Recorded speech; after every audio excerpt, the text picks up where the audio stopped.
మన ప్రభువును, మన రక్షకుడును, సర్వలోకనాథుడైన ప్రభువైన యేసుక్రీస్తు నామం పేరట అనుదినము దేవుని వాక్యం వింటున్న ఘనులైన దేవుని బిడ్డలకు ప్రత్యేకమైన హృదయపూర్వకమైన వందనములు చెల్లిస్తూ ఉన్నాను.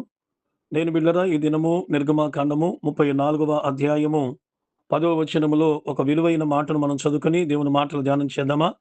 భూమి మీద ఎక్కడనైనను ఏ జనములోనైనను చేయబడని అద్భుతములు నీ ప్రజల ఎదుట చేసేదను. దేవునికి స్తోత్రం. హల్లెలూయా! ఈ 34వ అధ్యాయము నిర్గమకాండము 10వ వచనంలో దేవుని బిడ్డలారా, ఈ వచనములో ఒక భాగాన్ని పరిశుద్ధాత్మ దేవుడు మీతో మాట్లాడటానికి ఆయన నన్ను పురికొల్పుతూ ఉన్నాడు. దేవుడు ఒక గొప్ప మాటను దేవుడు తెలియపరిచాడు. ఆనాడు ఇశ్రాయేలు ప్రజలను నడిపిస్తున్నటువంటి మోషేతో దేవుడే తాను స్వయంగా చెప్తూ ఉన్నటువంటి ఈ యొక్క ఘనమైన విలువైన మాట. భూమి మీద ఎక్కడైనను ఏ జనములోనైనను చేయబడని అద్భుతములు నీ ప్రజలందరి ఎదుట చేసేదను. దేవునికి స్తోత్రం. హల్లెలూయా! ఆ రోజున మోషే కేవలం ఒక నాయకుడు. ఆ రోజు మోషే ఇశ్రాయేలును నడిపిస్తే, ఈనాడు మోషే లాంటి ప్రవక్తగా వచ్చిన ప్రభువైన యేసుక్రీస్తు వారు, అనగా సాక్షాత్తు దేవుడు, ఆయనే మన కొరకు ఈ భూలోకానికి వచ్చి, మోషేతో ఏ విధముగా దేవుడు చెప్పాడో, యేసుక్రీస్తు ప్రభువారు ఈ భూలోకములో అవి చేయడానికి భూలోకానికి వచ్చాడు. అంటే భూమి మీద ఎక్కడైనను, ఏ క్షణములోనైనను చేయబడని అద్భుతములు నీ ప్రజలందరి ఎదుట చేసేదని దేవుడు ఎందుకు చెప్తూ ఉన్నాడు అంటే, దేవుని బిడ్డలారా, తన ప్రజల మీద దేవునికున్న ప్రేమ, తన ప్రజల మీద దేవునికున్నటువంటి ఒక గొప్ప ప్రణాళిక, దేవుని యొక్క అనాది సంకల్పము ఆనాడు అబ్రహాముకు ముందుగానే తెలియపరిచున్నాడు. తన పిల్లల విషయంలో, అబ్రహామిక సంతాన విషయంలో వాళ్ళు విస్తరేణువలి విస్తరిస్తారని, వాళ్ళు గొప్ప జనాంగమవుతారని, వారికి వాగ్దానం చేసినటువంటి ఆ భూమిలోనికి వారిని తీసుకువెళతానని, వారి జీవితంలో చేయబోయే కార్యాలు ముందుగానే దేవుడు అబ్రహామునకు తెలియపరిచి ఉన్నాడు. దేవునికి స్తోత్రం. హల్లెలూయా! అయితే ఆ మాటను ఇప్పుడు మోషేతో దేవుడు ఏం చెప్తున్నాడంటే, భూమి మీద చాలా మంది ప్రజలున్నారు. ఎన్నో దేశాలున్నాయి. ఆనాడు ఇశ్రాయేలు ప్రజలు విస్తరించిన నాడికి భూమి మీద కూడా ఎన్నో దేశాలున్నాయి. ప్రపంచంలో ఆనాడు విస్తరించినటువంటి దేశాలున్నాయి. అయితే వారందరి మధ్యలో ఆ ప్రజలందరి ఎదుట భూమి మీద ఎప్పుడైనా, ఎక్కడైనా నీ ప్రజలకు నేను ఎవ్వరికి చేయనటువంటి కార్యాలు, అనగా అద్భుతమైనటువంటి కార్యాలను నీ ప్రజల ఎదుట చేస్తానని దేవుడు మాట్లాడి, దేవుని బిడ్డలారా, వారి కోసం బండలోంచి నీళ్లను వారికి తీసుకొనిచ్చాడు. ఆకాశము నుండి దేవుడు మన్నాను కుమ్మరించాడు. వారు అడిగినప్పుడు పూరేళ్లనిచ్చాడు. వారి పాదములకు ఏమాత్రమును గూడా మరి నొప్పి రాకుండా, వారు ధరించుకున్నటువంటి చెప్పులు గాని, వస్త్రాలు గాని పాతగిల్లకుండా, దేవుడు అన్ని ప్రజలందరి ఎదుట దేవుడు అద్భుతాలు వారి జీవితంలో జరిగించాడు. ఈరోజు భూమి మీద మనకు కూడా కావాల్సింది ఏమిటి? ఆహారము, వస్త్రాలు.